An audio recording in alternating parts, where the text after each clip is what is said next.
Long before the first human footprint ever pressed into this snow, before any map gave these forests a name or any fire pushed back this dark, the cold was already here, and the cold was already king. Picture it. 40 degrees below zero, a cold so complete that it feels less like weather and more like a living presence. A wind that carries the edge of a blade, a darkness that swallows all but a few pale hours of gray light each day, then quietly returns to claim even those. And across this frozen world, something is moving. A small, dark shape low to the ground, threading between the black trunks of the trees while the giants of this land lie sleeping in their dens or slowly starving in the drifts.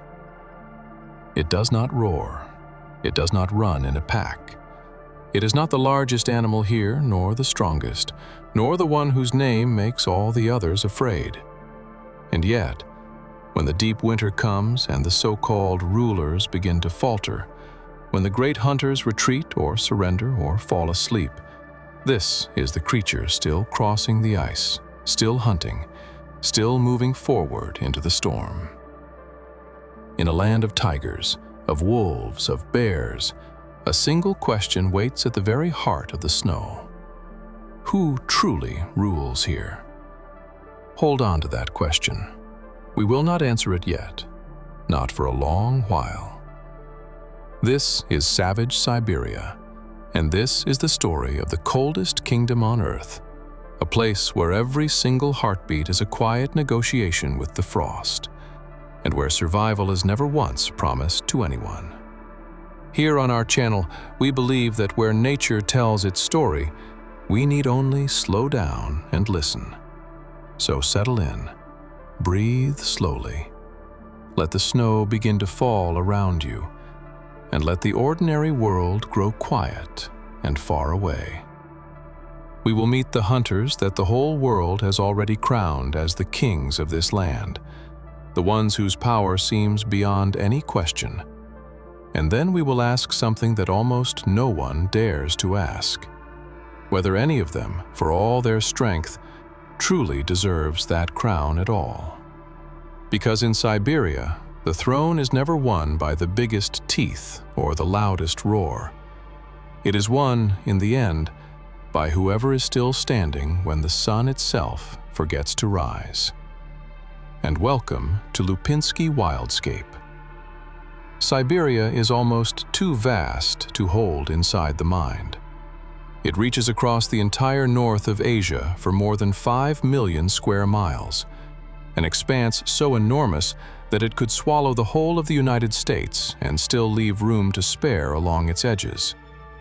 Beneath much of that land lies permafrost, ground that has stayed frozen solid for tens of thousands of years, in places more than 1,000 feet deep. Imagine it, a country built not upon soil, but upon ancient ice. Across the south spreads the taiga, the great boreal forest of spruce and pine and larch. It is the single largest forest on the entire planet, a dark green belt broad enough to wrap around the whole world and meet itself again. And to the north, the trees finally give up. They thin and shrink and surrender at last to the tundra, a treeless plain where the wind blows without pause and nothing at all stands taller than your knee. Over all of it, every single year falls the winter. From November until April, the temperature can plunge past 50 degrees below zero. That is cold enough to freeze your breath into falling crystals, cold enough to turn a wide river into a solid road you could walk straight across. The daylight shrinks to a few thin hours, and then to almost none at all. The snow lies deeper than a tall man stands, and beneath it, nearly all the food in the world is locked away and hidden. This is the arena, and into it step 3 creatures that the world has already crowned without a second thought: the great cat, the pack, the giant. Let us meet each of them in turn and see, at last, whether the crown truly fits. Out of the freezing mist, striped in fire and shadow, comes our first contender. And by sheer size alone, it looks exactly like the answer to our question. This is the amur tiger, known to most of the world as the Siberian tiger, and it is the largest cat that has ever walked upon the earth.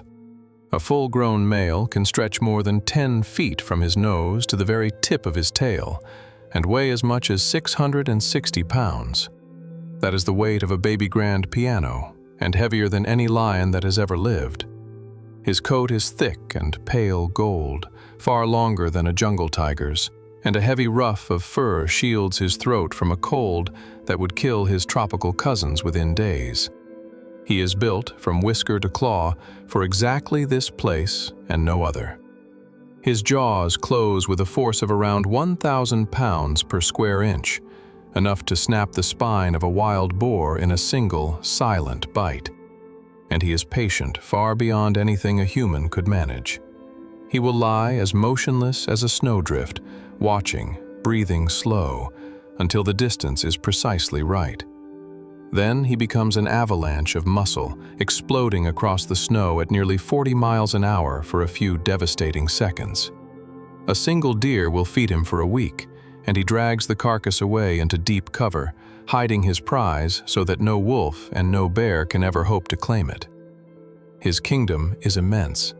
One male may patrol a private territory as large as a small nation, marking the trees with scent, scoring the bark with his claws, tolerating no rival anywhere within its borders.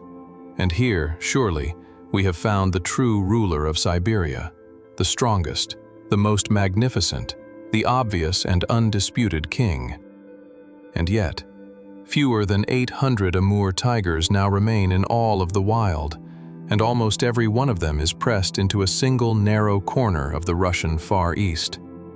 The great cat has become a king with almost no kingdom left to rule, a solitary emperor pacing the walls of a throne room that grows a little smaller every year. Strength, it seems, is not the same thing as true dominion.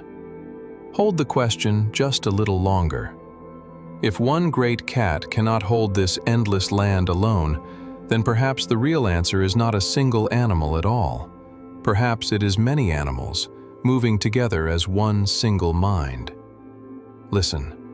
A long howl rises over the taiga, and then it is answered, and answered again, until the whole forest seems to breathe and shiver with the sound of it. The gray wolves are awake. The gray wolves are hunting. A large Siberian wolf can weigh around 130 pounds and stand nearly waist-high to a grown person, wrapped in a dense double coat that turns aside the cold like a suit of armor. Alone, a single wolf is already formidable, but together, a pack becomes something far greater than the simple sum of its parts. Their territory can spread across 400 square miles, an area twice the size of a great city, and they patrol every mile of it as a family, bound tightly by rank, by memory, and by trust. Where the tiger waits in ambush, the wolves pursue without end. They can run at an easy lope for hours, covering as much as 20 miles in a single winter night, wearing their prey down across the deep and treacherous snow until it can run no further. Their bite is far weaker than the tiger's, only around 400 pounds per square inch. But it hardly matters, because they do not hunt as individuals. They hunt as a single body with many legs. And so they bring down animals that no lone hunter would ever dare to challenge. They press a herd of reindeer until the weakest one falls behind, then take their turns, closing the circle, driving and resting and driving again, and at the very end they share the kill, so that even the smallest pups are fed. This is not raw strength. This is strategy. And out here on the open snow, it may well be the deadliest force in all of the North. But even the pack answers to a master, and that master is the prey itself. When the winter deepens and the great reindeer herds migrate south, the wolves have no choice but to follow, abandoning huge stretches of frozen ground to chase the herds across 1,000 miles of wilderness. When the prey departs, The throne stands empty behind it. The pack does not rule the deep winter. It follows the winter and chases it and endures it and hopes only to survive until the spring. Our question remains open. There is, however, one more contender, one larger than any wolf, and on his day, a genuine match even for the tiger himself. He is the acknowledged sovereign of the taiga, and he wears his crown as pure, overwhelming muscle. The brown bear of Siberia can weigh anywhere from 500 to 800 pounds, and when he rises up onto his hind legs, he stands taller than a doorway, taller in the largest males than 9 feet. His claws are as long as a human hand, curved and cruel. His jaws crush down with a force near 1,000 pounds per square inch. And his nose is one of the finest instruments in all of nature, able to catch the scent of a frozen carcass buried beneath the snow from miles and miles away. When this bear arrives at a kill, even a full pack of wolves quietly gives ground. Often a single deep, rolling roar is all it takes, and the smaller hunters melt back into the trees rather than test him. By raw physical power, the brown bear may truly be the single strongest land animal in this entire frozen kingdom. If the crown belonged only to strength, it would belong to him. And then, at the exact moment when the kingdom needs its ruler the most, the brown bear does something almost unbelievable. He leaves. As the first hard snows begin to fall, he climbs into a den dug beneath the roots and the earth. He curls his great body into the dark, and he surrenders. His heart slows from around 50 beats every minute to as few as 8.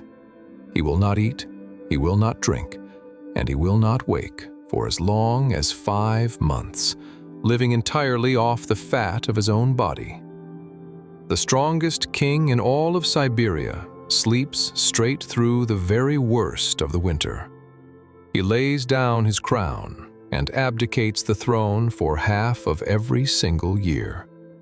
And while he dreams on in the warm dark, above him the cold marches on, unchallenged, and the true test of this land is only just beginning. So now the giant sleeps. The great cat is cornered in his shrinking wood. The pack has vanished over the horizon after its prey, and the deep, killing heart of the winter falls at last to those who never leave at all. And some of them, remarkably, are not hunters in the slightest. Out on the exposed tundra, where the wind has teeth, stands a shape that looks as though it walked straight out of the last ice age and simply never stopped. The muskox. It is not a predator, it is prey. And yet the wolves, for all of their strategy, cannot break it. Beneath its long outer skirt of hair, which hangs almost to the ground and can grow 2 feet in length, lies a hidden underwool called kivyut, a fleece 8 times warmer than the wool of any sheep. When the wolves appear, the muskox do the one thing their enemies never expect. They do not run. Instead, the adults turn to face outward and lock together into a living wall, a solid ring of lowered horns, with the calves sealed safely inside. A single grown muskox can weigh nearly 900 pounds, and one charge from that wall can shatter the bones of a wolf. Again and again the pack circles, testing, feinting, searching for the smallest gap. And again, the fortress simply holds. Out here, unity is not a weapon of attack. It is a defense that cannot be broken. The hunted, it turns out, can become a kind of king. And deeper inside the forest moves a far quieter master of the cold. The lynx.